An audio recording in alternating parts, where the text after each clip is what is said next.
Some kids treated the chickens like pets, so they didn't want to hurt them. Others didn't care. They wanted to eat. A few kids even locked themselves in the chicken coop to protect the chickens. And one girl threatened to quit the show if they ate the chickens. But in the end, the majority... This must have, like, mentally scarred some children, bro. They were going back and forth on whether they was going to kill the chicken or not. Some of them wanted to protect the chicken. Some of them wanted to eat them. Some wanted to, like, and he had to cook them themselves.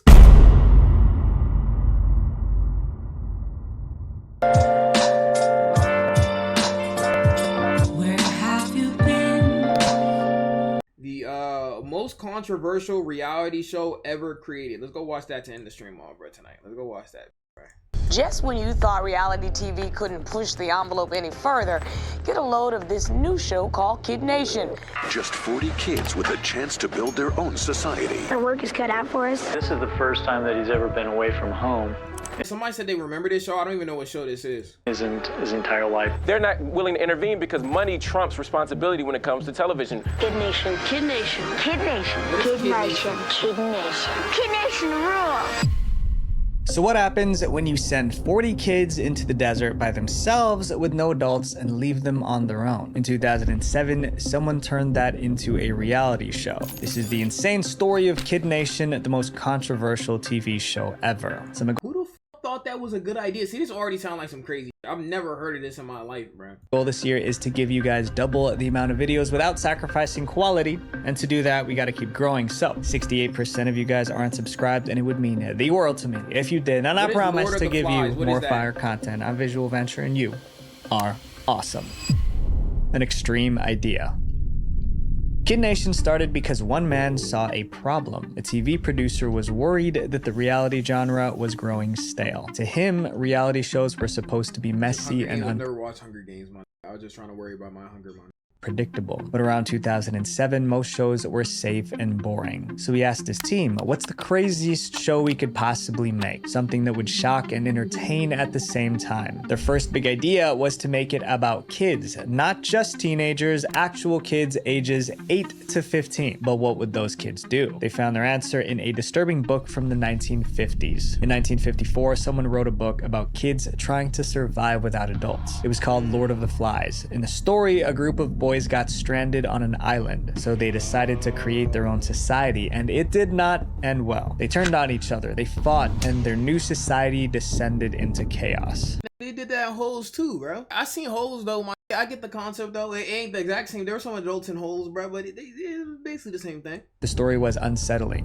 One review even said Lord of the Flies is one of the most disturbing books I've ever read. But when TV producers read the book, they had a different reaction. They thought the chaos would make great entertainment. The producers finally had their big idea. Take 40 kids, drop them in an empty town, and let them run it by themselves. For 40 days, the kids would live by their own rules. No adults would interfere, just cameras and chaos. However, the producers would add competitions and prizes just to create RIP my Piggy, y'all spoiling the book, man. If I was gonna read the book, we smoking on Piggy, man. I'm not gonna hold though, bro. The producers would add competitions and prizes just to create rivalry. Looking back, it's obvious how extreme this idea was. How do you bitch that? I know you've got safety at the forefront of your mind. Inevitably, though, the kids will begin to one another to form a dominance hierarchy. Nothing like this had ever been done before, but somehow CBS approved the show. They picked the kids, found the town, got the cameras, everything was ready. But there was one last step. The kids' parents had to sign a 22-page contract. It basically said that no matter what happened on the show, parents couldn't sue. Not even... Bro, if it tells you, hey, bro, no matter what happens, bro, you can't sue us, bro, you're cooked. Their parents must have got paid a bag to send their children to the desert by themselves. The parents had to gotten at least like 100 bands, bro, to do this. If the contestants were exposed to uncontrollable hazards or worse, each child would be paid $5,000 for their involvement. The contract was unsettling, but they signed anyway. 5,000? After all, it was just a TV show. What's the worst that could happen? But the public didn't love the concept. One reporter wrote, the show attempts to turn kids' unsupervised escapades and misadventures into entertainment. Even now, people on YouTube call Kid Nation the worst TV show idea and the nearly fatal reality show for children. But let's get back to the story. The kids were loaded onto a bus and driven deep into the New Mexico desert. City kids, country kids, rich, poor, and everything in between. Felt like an adventure, but things had to go wrong really fast. A whole new world. Viewers weren't so sure it was a good idea, but they couldn't look away. I cannot believe we're watching this show. It's just Survivor, but with children. The kids stepped off the bus into the desert. They were met by one adult, Jonathan, the host, but he wasn't All things considered, this can go really, really wrong, right? But I feel like this would have been a cool show to watch. there to take care Despite the fact that they are putting a whole bunch of children in a desert by themselves, I feel like it still would have been cool. I ain't gonna lie. of them. He was there to explain the rules, then leave. Jonathan made two big announcements. First, he picked 4 kids to be in charge. They were now the town council. Members of the town council were the leaders of the society. They determined the rules and made decisions based on what the children did or did not want. Then he gave them basic supplies to last 40 days. But there was a catch. They had to haul everything to the town where they would be living. This was barely 30 minutes into the show, and they were already doing heavy labor. On the one hand, it's pretty discouraging, and we were having trouble with the wagon. Heavy. But on the other hand, it's almost encouraging because, you know, it can't get any worse. The trek was Do you think? Bro, imagine having a big camera in your face while you're wheeling a wheelbarrow, bro, and you're like 12 years old. Big cameraman recording, yeah, I'm just getting the angles, help me. long. The supplies were heavy, but they made it. Their new home was called Bonanza City, an empty, dusty town in the middle of nowhere. Back in the 1880s, this was a thriving mining town. But then lack of leadership, lack of resources, and lack of will combined to leave it completely and totally. Life here wasn't gonna be easy. One of the first things viewers noticed was the bathroom situation. Wow. They had Total one Drama Island toilet bathroom? for WJ. 40 people. And the funny thing was, there was a line of like, That was the only bathroom?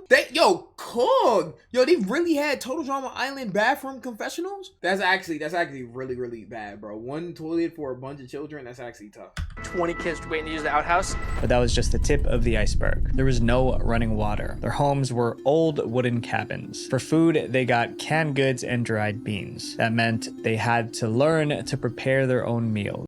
Here we have corn and potatoes, good for stews, but not much else. Tomato juice, baked beans. I hate these, they're disgusting. Canned peaches, canned apples. They also had some farm animals and a town store. At night, they slept on paper-thin, dirty mattress pads. This was only the first episode. As soon as viewers saw the living conditions, they started blaming the parents. Because I think the parents Were the parents aware that this is the type of show that it was? Like they were going to be sending their children by themselves to the desert? Even despite the living conditions, right? I'm sending 40 children to the desert by themselves. Like they had to be lied to, bro. There's no way. are liable here. Because I don't think like an 8-year-old is just like, Mommy, can you send me out into a desert with Jonathan Karsh? The conditions were already tough, but things were about to get tougher. The next day, the kids were split into 4 teams or districts: red, blue, green, and yellow. The main reason for this was so the producers could organize competitions. Here's how it worked. Every few days, districts went head-to-head in showdowns. Their performance decided their social class. The team that came in first became the upper class. They didn't do chores. Second place became the merchants. They worked in the town store. Third place became the cooks. They had to cook and wash dishes for 4th place must be the motherfucking slaves, bro. They might have had y'all in the fields. No funny, because gonna be like, well, Blue Eye, you can't say that, but that's serious. He got the children cooking and working in the stores, bro. I can only imagine who the losers are. everyone. Last place became the laborers. They did the hardest jobs like cleaning, picking up trash, and hauling water. The kids didn't invent this system. The producers did, and it worked. Everyone wanted to be in the upper class. No one wanted to be a laborer, so they were motivated to win at all costs. But something about this system felt harsh, and viewers noticed right away. The greatest thing is that the weakest and worst group in these challenges do all the physical labor and the most amount of tasks. To some, it felt like the producers were trying to make things even more difficult. On day 3, the kids had their first showdown. They had to race to pump water. The faster the finish, the higher the class. The red team won, becoming upper class. The blue team came in second. The yellow team was third, and green finished last. So they became laborers. But there was one more twist. If all of the teams completed the showdown within an hour, the entire town would win reward. The reward came with a tough choice. The kids had to choose between something they needed or something fun. After the first challenge, the choice was between extra outhouses or a TV. They picked the outhouses. Yo, if this show was out now and it was between one singular phone and extra outhouses, y'all know what this is picking, bro. Why? Because the television would be a distraction for all the work that needs to be done to build Bonanza City. This show would never survive now, gang. Like, them would be like, I can't do it. Let me listen to Yeet, bro. Like, where's TikTok? I did like it would have been raps. One last thing the kids needed to do, and it was the most important step in building a new society. Every 3 days, the pioneers come together for an old-fashioned town hall meeting. Who is unhappy with the job that the council is doing? The town hall meeting was where kids could discuss issues facing the town. They could complain, argue, or even stand up and give a speech. It was part debate, part group therapy. The meeting was always run by the town council, the 4 leaders of each district. Yeah, they have Listen up! Be quiet! All the council leaders have a really important announcement to make. The town hall wasn't just about talking. It was a place where a kid could quit the show. Nobody is voted off, Kid Nation. You only leave if you want to. At the very first meeting, that's exactly what happened. 8-year-old Jimmy, the youngest kid on the show, stood up and left. Jimmy didn't quit because of the chores or the food. He left because he missed his family. But for those who stayed, there was a reward waiting. Jimmy's not really about this motherfucking life though, bro. You getting that water, better know how to swim. But to be fair, Jimmy probably ain't even want to do it, bro. He probably was forced. Each week, the town council gave out a gold star. It was supposed to go to someone who really helped the town, someone who worked hard, fixed problems, and gave moral support. And the gold star came with a cash prize. It's a 2-pound star that's literally worth its weight in gold. $20,000. The winner got $20,000, and even more important, they got to call home. Yes, this is Alex. You'll not believe what I have to tell you. After days in the desert, that phone call meant everything. I just won a gold star and it's worth $20,000. Everyone. Yo, Alex, I don't want to be the one to tell you, bro, but yo, I got finesse, bro. I'm not gonna lie. This is not really good looks, bro. This is not really good looks. I don't even want to do that. My bad, bro. That's not even what I was supposed to hit, bro. That's not the one either, bro. That's not the one either, bro. That's not the one either. Hold on, let me see. That's not the one either, bro. That's not the one either. That's not the one either. Why do we have some of these? Wait, really go back. We have Fruit Punch, Oklahoma, BBG. Well, I know why we have that. Fried chicken, a sediment. Why do we have a sedimentary rock? Why do we just have Ava's user? Wanted to win a gold star, so they worked harder. They were more helpful. They stayed strong. But not everyone cared about the money. Some just wanted to make it to the end, to make their parents proud. But the real problems were just starting. The chicken episode. With each passing day, life in Bonanza City got harder. Their biggest problem wasn't chores or sleep, it was food. Most of the time, the kids ate beans and rice because that's all they had, and they had to cook every meal themselves. Well, when we first started planning for dinner, I realized that a lot of us haven't done anything like this before. I need enough for 40 kids.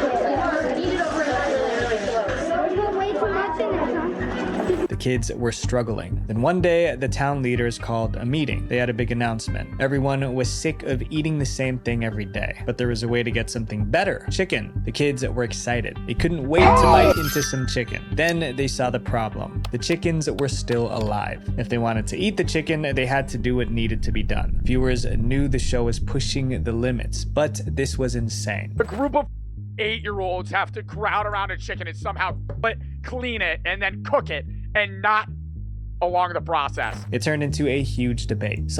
That's so wild, bro. They didn't have a Chef Hatchet. I know Chef Hatchet was making some bullshit, but they couldn't have at least had like a Chef Hatchet, bro. Turned into a huge debate. Some kids treated the chickens like pets, so they didn't want to hurt them. Others didn't care. They wanted to eat. A few kids even locked themselves in the chicken coop to protect the chickens. And one girl threatened to quit the show if they ate the chickens. But in the end, the majority... This must have like mentally scarred some children, bro. They were going back and forth on whether they was going to kill the chicken or not. Some of them wanted to protect the chicken. Some of them wanted to eat them. Some of them wanted, like, and he had to cook them themselves. Yeah, I'm not gonna lie. Some of them was Oh, They no, voted bro. to go through with it. They were going to eat the chickens. Then came the next problem. Who was actually going to do it? That's when These Greg kids, stepped bro. forward. Greg was 14, and he had worked as a butcher's assistant before. Greg grabbed a hatchet and did what 14 working as a butcher's assistant, is that allowed? Can they do? I know, like, if it was your parent, it would make sense, but they said worked for. Can you even get a job at 14? Yes, in farms? Oh. needed to be done. It was unsettling. If anyone still thought this was a game show, this moment proved it was real. At least to the kids. The chicken debate was a major argument, but it wasn't the last. Because the kids started turning on each other. Heroes and villains. The kids in Bonanza City didn't really get along. For one thing, they came from different places. Each kid was different. Plus, they were tired and cranky, so it was no surprise when they started fighting. I find that really funny that you say you were nice to everybody on day one. You treat me like a... I'm not gonna treat you good. But the adults didn't try to calm things down. The cameras just recorded everything. They thought the drama and struggle made great TV. This became the most controversial part of the show. Some viewers thought it was cruel to record young people in these difficult situations. Was this not awkward to film? And you're just silently filming him cry? What are you, monsters? The class system made everything worse. The laborers had to do the hardest work. They felt like they were just servants. I'm a laborer now. This morning I got up at 6. I scrubbed toilets, I did laundry, and I hauled a big barrel of water. Meanwhile, the upper class didn't have to do any chores. They just sat around while others worked. The arguments kept getting worse and worse. Right now, the only people I respect are you on the Green District.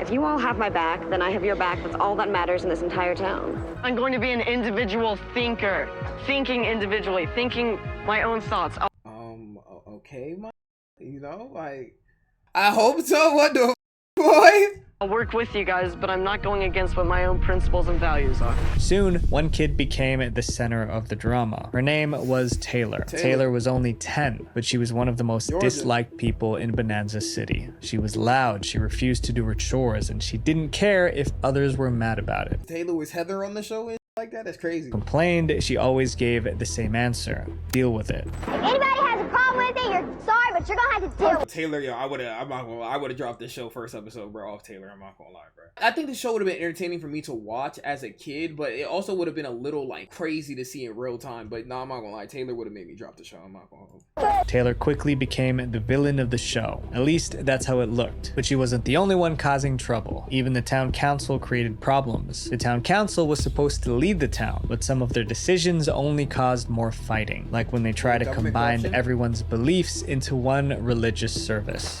And what we That is actually wild. Just had the plot of Fire Force right here. That's tough. were thinking was to have just one religious service for everyone, and we would like choose a couple people from the different religions to come and speak. Not everyone liked that idea. Some kids didn't want to share their religion. Others didn't want a service at all. The argument split the town even more, and some viewers thought this showed how messy the show really was.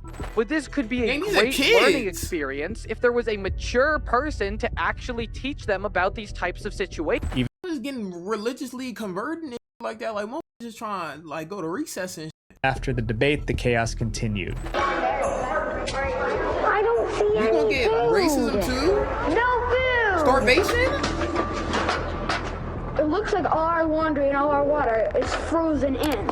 I think the town definitely really needs some law and order because the people are just doing whatever they want, whenever they want. And when things got too hard, Corruption kids started is quitting. bound. Jimmy, the youngest kid, already left during the first town hall. Later, 2 more kids followed him, so 3 kids left Bonanza City before the show ended. Each time someone quit, the town grew smaller but stronger. The ones who stayed felt like Bro, like it's like y'all is having all types of crazy. Like they say they starvation, bro. Water supply on Flint, Michigan, gang. A famine is coming. Most is trying to convert each other's. Most is corrupt in the council already. Like that ain't take long. That took a couple of days. They already corrupted like those. Like this is a horrible idea.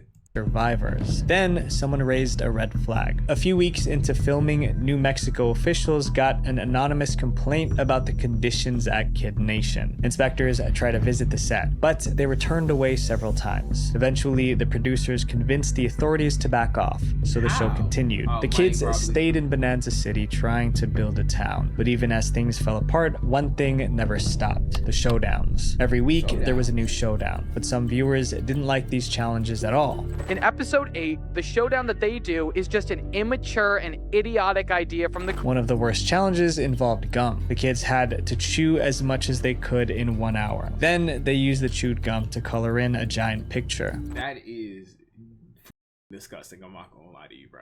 I don't know who came up with that concept, but somebody need to be retconned out the show. That is actually one of the most disgusting challenge concepts I've ever seen before, bro.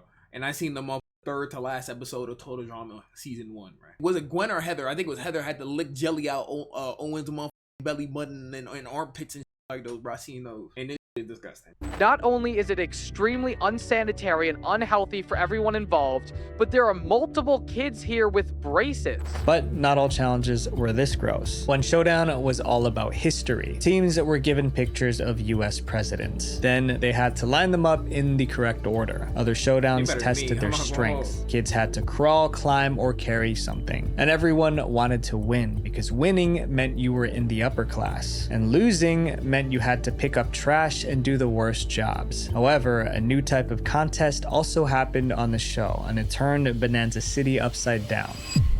Democracy or disaster. Democracy or disaster. Remember, Bonanza City was run by the town council. There were 4 kids, 1 from each district. But there was a problem. The council was getting power hungry. Technically, we make the decisions whether they like it or not. Yeah, the just dumb down every society to ever exist, bro. You're just gonna have to deal with that. These council members weren't chosen by the kids, the producers picked them, but that was about to change. Most kids were sick of their leaders, so the host stepped in with a huge announcement. There would be real elections. If anyone wants to run against them, raise your hand. This was the kids' first taste of democracy. They had to campaign, they had to compete, they had to convince their friends to vote for them. The toughest battle took place in the Yellow District because they didn't really like their leader, Taylor. Taylor was if I'm in this show, bro, we would've got Taylor out of there, bro. Same girl who told people to deal with it when they complained. Running against her was Zach. Zach was likable and hardworking. He was everything the kids wanted. The election got messy fast. Yellow District, will it? Thank you, Zach. Be Zach or Taylor. Here we go. Kids took sides. The campaigns were loud. There were screaming matches. Then finally, it was election day. The kids lined up. One by one, they cast their votes. The leader of the blue and green districts kept their seats. The red district voted for a new leader, but all eyes were on the yellow district. Taylor versus Zach, the one everyone was waiting for. The votes were counted. Zach won and Taylor was out. Zach jumped up and yelled, Taylor tried to stay calm, but she wasn't happy.